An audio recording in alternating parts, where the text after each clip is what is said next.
এবার টোটোতেও number plate. 30 নভেম্বরের মধ্যে রেজিস্ট্রেশন না করলে রাস্তায় নো এন্ট্রি। এবার টোটোতেও থাকবে নাম্বার প্লেট। অনিয়ন্ত্রিত টোটোর দৌরাত্ম্য ঠেকাতেই রাজ্য সরকারের বড় সড় সিদ্ধান্তের কথা জানালেন পরিবহন মন্ত্রী স্নেহাশিস চক্রবর্তী। আপাতত অস্থায়ী এনরোলমেন্ট নম্বরের মাধ্যমে নম্বর প্লেট দেওয়া হবে বলেই জানা যাচ্ছে। নম্বর প্লেটে থাকছে কিউআর কোড। রাজ্যে যত টোটো রয়েছে তাদের সবকটাকেই এই অস্থায়ী এনরোলমেন্ট নম্বর দিয়ে রেজিস্ট্রেশনের আওতায় আনা হবে। সিদ্ধান্ত হয়েছে এমনটাই।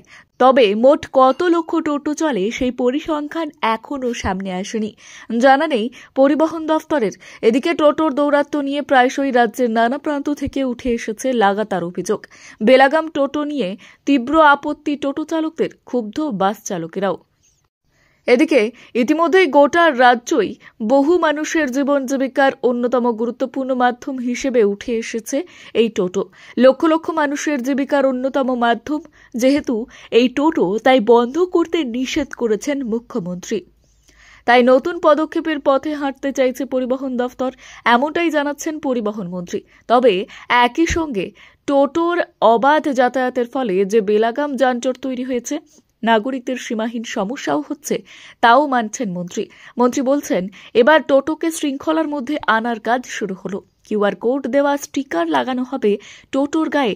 চিহ্নিতকরণের কাজ শেষ হওয়ার পর টোটোগুলি চলাচলের রাস্তা বেছে দেওয়া হবে। এর জন্য ডেডলাইনও ঠিক হয়ে গিয়েছে বলেই জানা যাচ্ছে।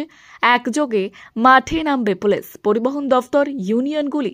13 অক্টোবর থেকে 13 নভেম্বরের মধ্যে চিহ্নিতকরণের প্রক্রিয়া শেষ হবে। প্রক্রিয়াটি অনলাইনের পাশাপাশি কিছু সরকারি সহায়তা কেন্দ্র থেকেও করা যাবে বলেই জানা যাচ্ছে। রেজিস্ট্রেশন কমপ্লিট হওয়ার পর আর অন্য কোনো টোটোকে রাস্তায় নামার অনুমতি দেওয়া হবে না। 30 নভেম্বরের মধ্যে নাম রেজিস্ট্রেশন করানো বাধ্যতামূলক বলেই ঠিক করা হয়েছে। যারা করবেন না তাদের টোটো রাস্তায় চলতে দেওয়া হবে না। একই সঙ্গে রাজ্যকে অন্ধকারে রেখে ভবিষ্যতে আর কোনো লোকাল ভেন্ডার বা ম্যানুফ্যাকচারিং কোম্পানি টোটো তৈরি বা বিক্রি করতে পারবেন না। কত খরচ? রেজিস্ট্রেশনের জন্য দিতে হবে 1000 টাকা। 6 মাস পর থেকে প্রতি মাসে 100 টাকা, অর্থাৎ 12 মাসে 1200 টাকা দিতে হবে। তাদের বিমার আওতাতে আনা হবে বলেই জানা যাচ্ছে। এখানেই শেষ নয়। সূত্রের খবর, সব টোটো নাম্বার পেয়ে গেলে ভবিষ্যতে রাস্তায় অড নাম্বার এবং ইভেন নাম্বারের ভিত্তিতে অল্টারনেটিভ দিনে টোটোগুলিকে রাস্তায় নামানোর পরিকল্পনা রয়েছে পরিবহন দপ্তরের। 2026 সালের জানুয়ারি মাসেই এই বিধি বলবৎ করার চিন্তা ভাবনা। পুরো কাজ চলবে সংশ্লিষ্ট পুরসভা এবং স্থানীয় থানার তত্ত্বাবধানে।